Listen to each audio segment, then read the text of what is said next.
Hi, everybody. Welcome to English Digest. I'm Tom. Hi, I'm Stephanie. And the last couple of days, we summarized the plot of the play. Basically, Macbeth became king by killing people, but then other people killed him, and then he wasn't the king anymore.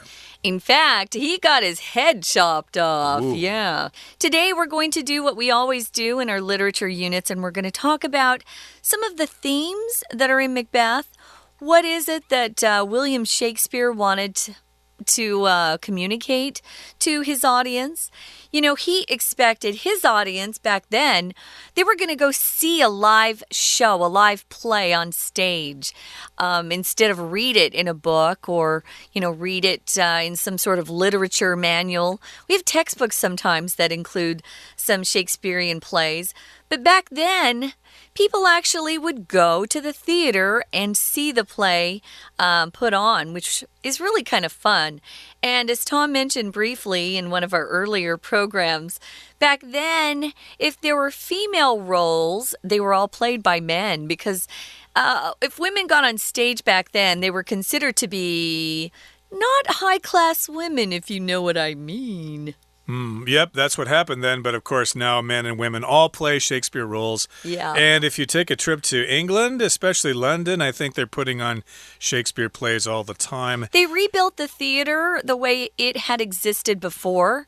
And if you get a chance to go, totally recommend it. I saw a Shakespeare play there. It's kind of fun. And I think they also show Shakespeare in the park plays in American cities like New York. Central Park, yeah.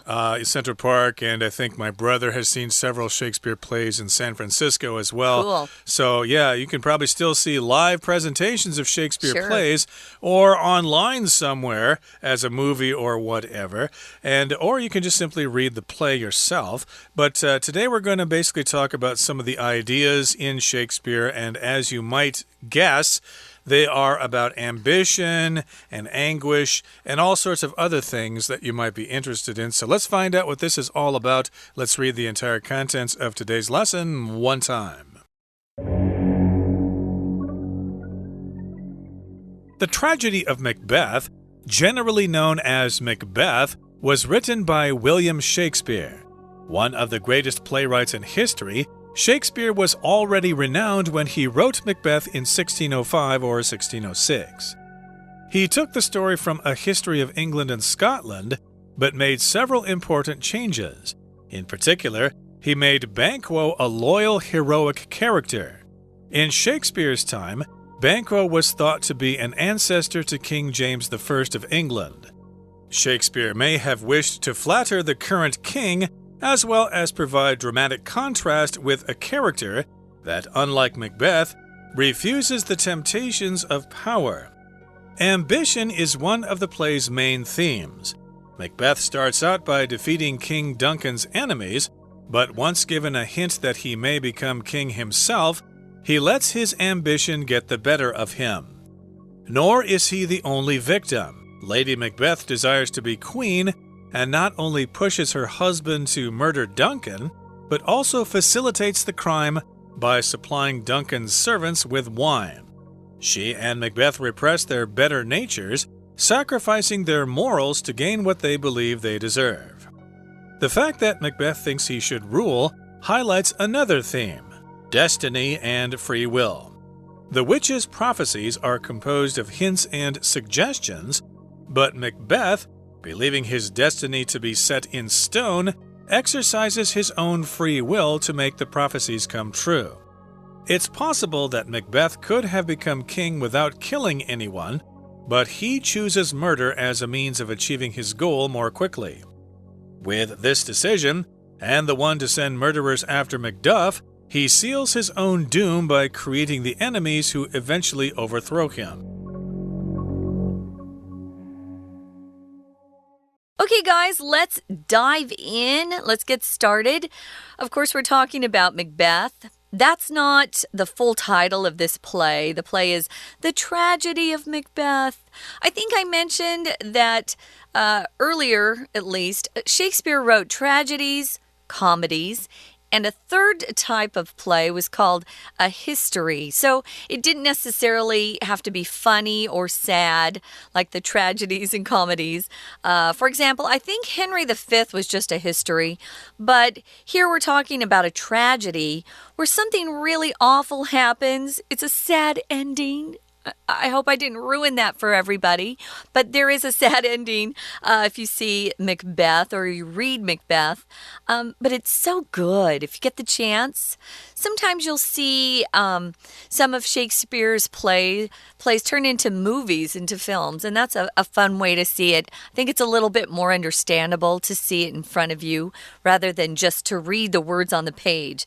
So the full title of this play was The Tragedy of Macbeth, but we always call it Macbeth, and it was written by the great William Shakespeare. That's true, okay. And as you said, it had a sad ending, but I'm not so sure about that. Maybe if you later thought that Macbeth was a terrible person and a tyrant, well, then it's a happy ending because he gets his head cut off in the end, and you might find that gratifying. Yeah, but some good people also are killed in that. So. True, yeah. True. Lots of people die yes. in that play. If you like blood and guts in your Shakespeare plays, then Macbeth is the play for you. Now, again, we're talking about William Shakespeare, one of the greatest playwrights in history.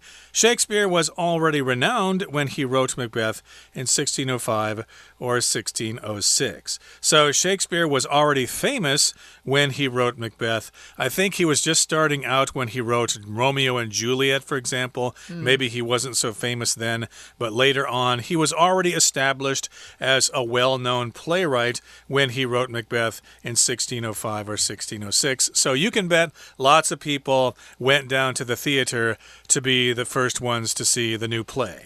Yeah, it was an interesting thing to see the original theater. It's a circle. So the people who didn't have very much money, the peasants back then, they still liked to go.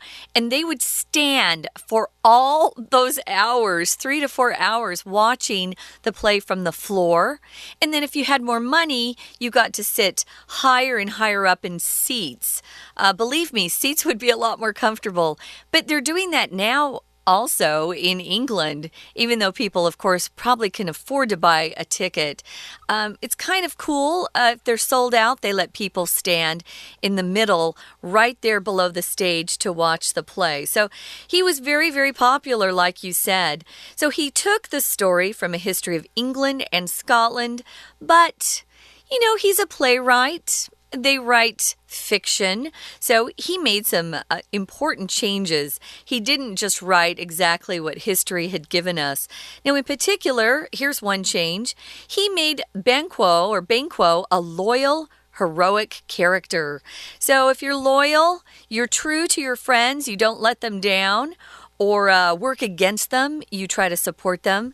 He also made him a heroic character. Heroic is just the adjective form of the noun hero. I bet all of us know someone in our lives that we consider to be heroic or a hero, someone who does things that are difficult, that require bravery or require them to be so honest that other people would tend to just, walk away or want to lie about something. Yeah, heroic characters are really important if you're writing about people that others can look up to and see good examples for them to follow. Yeah, the internet is full of videos of people performing heroic acts. They help out other people. They save animals and stuff like that. They are heroes. So heroic is an adjective here describing someone who is a hero. A heroic character, that's how they portrayed Banquo. But in Shakespeare's time, Banquo was thought to be an ancestor to King James I of England. So back at that time, they kind of thought, they knew who this Banquo character was, but that was a long time ago. Banquo probably was an ancestor of King James I of England. Okay, so again, as I said, I guess they knew Banquo had existed at a previous time, but he was an ancestor. So that means somebody who lived a long time before that. And Shakespeare may have wished to flatter the current king as well as provide dramatic contrast with a character that, unlike Macbeth, refuses the temptations of power. So maybe the original Banquo was not a heroic character after all. Maybe he was a tyrant himself, but because he was an ancestor or a relative of the king, Shakespeare said, well, let me flatter the king a little bit here. Let me just, brown nose the king a little bit and make his ancestor look like a really good guy. Yeah, if you flatter somebody, you give them a lot of insincere praise and compliments. A lot of times when people flatter others, they don't even mean what they say. Their compliments are just false. They're trying to get something from that person. You can flatter someone. You can brown nose. Be a brown noser just means you're kissing up to the boss or someone who has power to help you in your career, perhaps, although you don't really like that person. Yeah, I see a lot of that happen when the boss is flattered. Yeah, so he probably was wishing to flatter King James I by making his ancestor seem to be quite a heroic fellow, as if, that ran in the family, that characteristic of being a hero was in the family of King James I. Of course, that happened a lot back then. It still happens today, guys. So Shakespeare may have just wished to flatter the current king and maybe also to provide dramatic contrast with a character that unlike Macbeth, refuses the temptations of power. So if you have a dramatic contrast, you might have a heroic character, and as the complete opposite, you might have someone who's just evil and bad, like Macbeth turned out to be, who saw temptations of power. It was so strong. Those temptations were so strong for him. He ends up choosing to do some horrible things, whereas Banquo was just a good guy, and he thought, well, I'm not going to, make the same choices as Macbeth. A temptation is something that really is hard for you to resist. For example, you might be tempted by ice cream or chocolate. Maybe pizza's your thing. I'm talking about food because I'm hungry. You're tempted by that thing. The noun form is temptations. What kind of temptations do you have, Tom? Well, for sweet food like you, of course, and maybe salty, deep-fried food, I have a temptation for that. But there are also other things that people have temptations for. Maybe for alcohol or cigarettes or things like that. Things that are probably bad for you. But here, Banquo refuses those temptations or the temptations of power, and he's actually a good guy, although he does get killed. So I guess we could say nice guys finish last sometimes. Okay, that brings us to the midway point in today's lesson. Let's take a break, but stay tuned. We'll be right back. Hi everyone, my name is Jenny. 我们今天继续来看第15单元。好，我们知道主题谈的是 Macbeth， 前面说了剧情的发展。那我们现在回过头来看看这个莎翁的悲剧，它的简单的背景，包括作者本身 Shakespeare， 还有就是它有什么样的主题，我们应该可以思考的。首先就谈到这个作品悲剧，它本来的原名是 The Tragedy of Macbeth， 换句话说是马克白的悲剧，但是我们通常会简称为 Macbeth。那我们再来看看这里，当然也要提一下作者是 Shakespeare 是史上最伟大的剧作家。好，注意到这个字，剧作家。我们通常讲作家是 writer， 可是剧作家这个单字是 playwright， 不是 playwright， 所以会容易误解或误拼的字，特别留意。再来，我们也晓得，当时时间大概1605、1606的时候，他写 Macbeth。他当时已经很有名声了，而他写这个作品当然有取材于真正的历史，只不过他做了有一些重大的变动。有些人就说他这么做，比如说他创造了这个人物 Banquo， 一般他认为可能是英格兰国王James I 詹姆士一世他的祖先。那他可能为了讨好国王，所以就把这个角色塑造成为一个正派的，不会受权力诱惑的角色。那我们注意到句型这里提到 Banquo was thought to be blah blah blah。 我们知道 think 这个字用作被动， was thought to be 后面当然就是 to be 是可以省略了。我们本来 think somebody something 是 VOC， 这个 VOC 的句型改成被动，是变成这边写的 be thought to be 的 to be 可以省略哦，因为它的补语可以直接当用名词写成名词。好，再来第二个句构就是后面提到 Shakespeare may have wished， may 后面加一个完成式，可能希望，我们这是一种推测，推测讲的是以前在他当时写很可能如此，所以你会用完成式 have 加 PP， 意思就是说 may 后面加的完成式表达的推测可能性是指过去的那个时间点，那个时候的可能。我们当然不知道，可是很有可能是为了讨好当时的国王。We're going to take a quick break. Stay tuned. We'll be right back.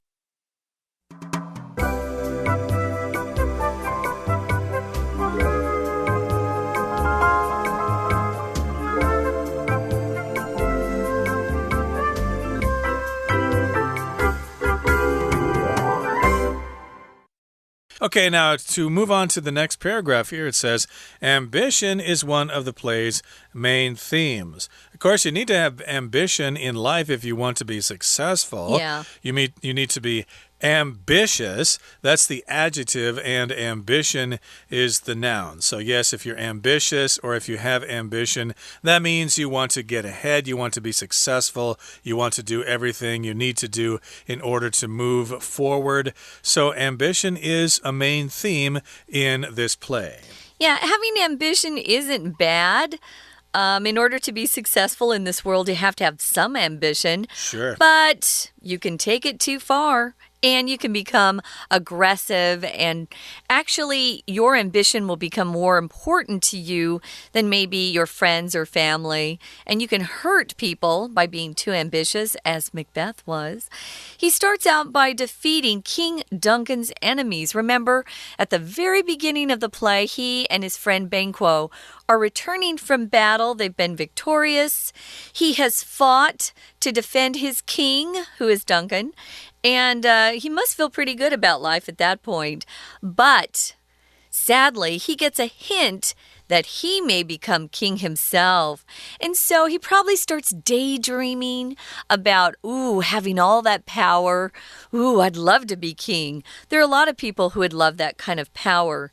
Here, we're seeing the word hint. A hint is a little bit of information that gives you a clue about something. It's not usually a direct indication or suggestion. It's kind of indirect.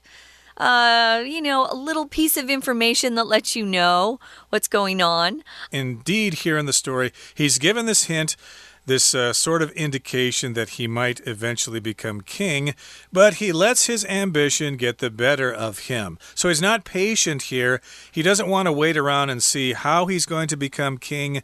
He just wants to get this done as soon as he can. So yes, he lets his ambition get the better of him, which means it kind of influences his behavior. He knows he should be patient, but he's impatient, and he does something rash. Yeah, another very close phrase we often use is to get the best of someone. So here, get the better of him. Yeah, it makes him a worse person. He lets that ambition control him.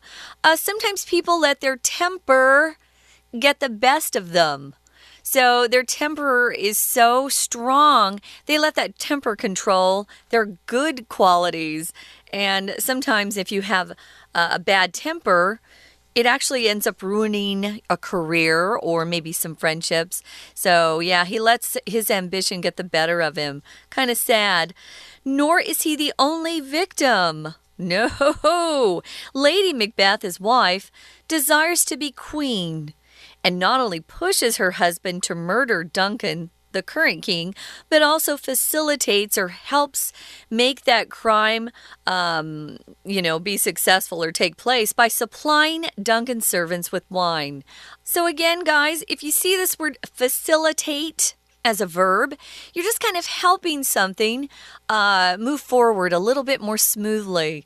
Sometimes people will have a job at their business or maybe in negotiations where they're called the facilitator, which means you help different parties, different groups communicate more effectively, facilitate.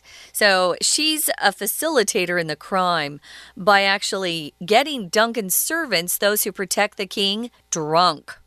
Yeah, we could say she is complicit in the crime. She's part of it. She's got blood on her hands as well. She's guilty, yes. Indeed. So she provides the wine to get the servants drunk, and she and Macbeth repress their better natures, sacrificing their morals to gain what they believe they deserve. So they repress their better natures, which means they kind of they stop themselves from being good people, basically. They let themselves be bad people. Yeah. So to repress something just means to not let something happen. You need to repress your desire to eat ice cream, for example. Hold it back, yeah. Yeah, to hold back, basically. So they repress their personalities here. They're actually maybe good people at heart, but they sacrifice their morals to gain what they believe they deserve. So your morals, of course, are what you believe is right and wrong. They probably think, yeah, it's not a good thing to kill Duncan. Eventually, he'll get old and he'll pass the throne on to Macbeth. We just got to be patient, but we don't want to wait, Something might happen. We might have an accident and never be king and queen, so let's just speed this up a little bit. So they sacrificed their morals and they paid the price for it. Yeah, so your morals have more to do with being the principles that make some behavior right, some wrong. Whether someone is a good person or a bad person, it has something to do with their character. So yeah, they end up going, morals, who cares? We're gonna get what we want. So the fact that Macbeth thinks he should rule highlights another theme, destiny and free will. Destiny is this idea that your life has been planned out in advance by some sort of higher power, maybe the gods, or in his case, I don't know, whoever he believes in, that he has this path and it doesn't matter what he chooses. His destiny is going to happen regardless. Free will is when people believe they have the choice. They get to choose what happens in their lives. They get to choose how they react to different situations. Destiny, I'm not really into destiny, but some people believe in destiny. What about you, Tom? Not really. I'm motivated by science and facts and stuff like that. We make our own choices. True. I did say this one time to a girl I knew, Mary, you are my destiny. You belong together with me. And she just laughed at me and left the room. Yeah, I think that's a popular kind of phrase that guys give girls, yeah. Yeah, lots of different lines and stuff like that. But in any case here, the witches' prophecies, or their predictions about the future, are composed of these hints and suggestions. They never really come out and say exactly what's going to happen. But Macbeth, believing his destiny to be set in stone, or to be actually firm and unchangeable, he exercises his own free will to make the prophecies come true. Here, exercise does not mean to do some push-ups or sit-ups or run a mile. It means you just basically use your free will and you try to make these prophecies come true, even though you should be patient and wait. Yeah, the witches' prophecies are a little bit like fortune tellers here in Taiwan. They give you little hints and clues that, they're kind of vague. They're not really distinctive sometimes. That you can then make choices based on those that'll help those prophecies or, I don't know what they give you here, but make those come true. So it's possible that Macbeth could have become king without killing anyone if he just waited.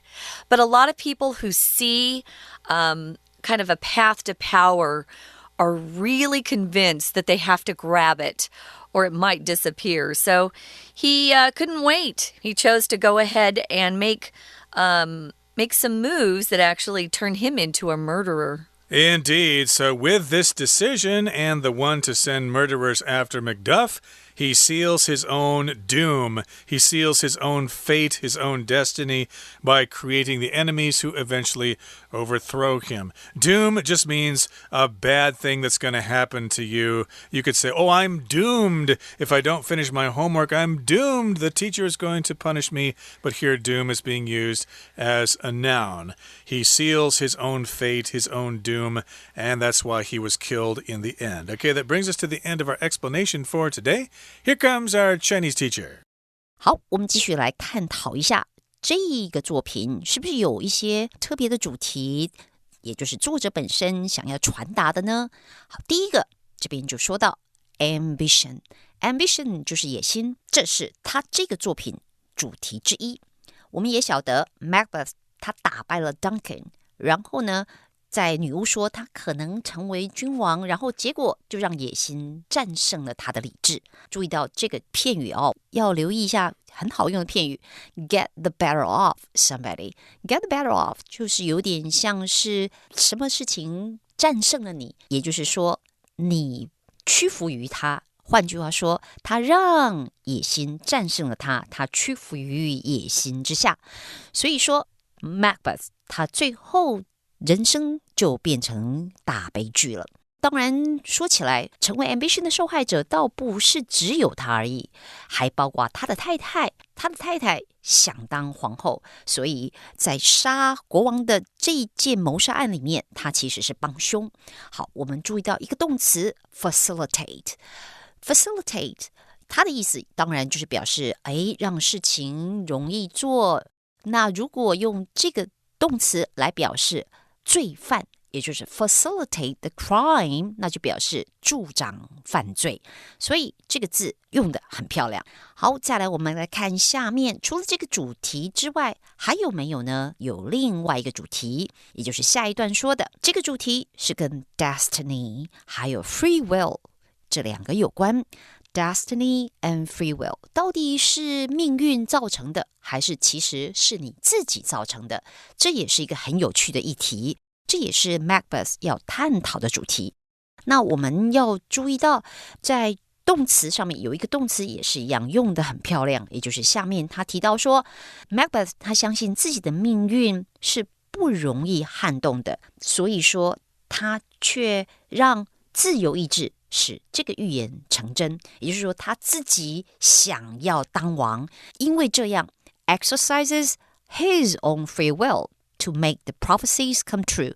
exercise 这个动词本来我们平常当名词就是表示运动，可是 exercise 当动词就是行使操弄，也就是他其实最后是用自己的意志力，他想这样而让他预言成真。